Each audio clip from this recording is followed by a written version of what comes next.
పేదల కలలు సాకారం కావాలంటే మళ్లీ జగనన్నే ముఖ్యమంత్రి కావాలని రాష్ట్ర వైద్య ఆరోగ్య శాఖ మంత్రి వైఎస్ఆర్సీపీ గుంటూరు వెస్ట్ నియోజకవర్గ అభ్యర్థి విడుదల రజని తెలిపారు.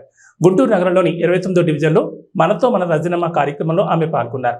ఈ సందర్భంగా మాట్లాడుతూ చంద్రబాబు పెత్తందారుల కలలను సాకారం చేయడానికి అమరావతి రాజధాని ప్లాన్ చేస్తారని, ఆ కలలను భగ్నం చేస్తారని, పెత్తందారులంతా ఒక్కటయ్యారని తెలిపారు. జగనన్న రాష్ట్రంలో పేదలందరి కలలను సాకారం చేయడానికి కృషి చేస్తున్నారని చెప్పారు.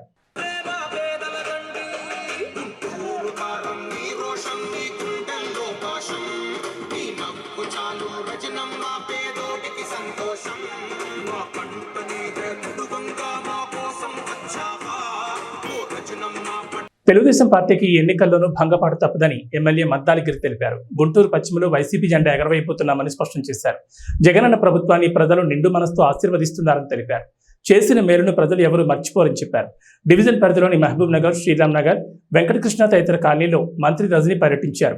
ఈ కార్యక్రమంలో డివిజన్ కార్పొరేటర్ షేక్ రోషన్, వైఎస్ఆర్సీపీ నాయకులు, మాజీ కార్పొరేటర్ ఎస్కే సైదా, రామిరెడ్డి, వెంకటరెడ్డి, రమేష్, మజీద్, ఈశ్వర్రావు, మున్నా, మాధవరావు పాల్గొన్నారు.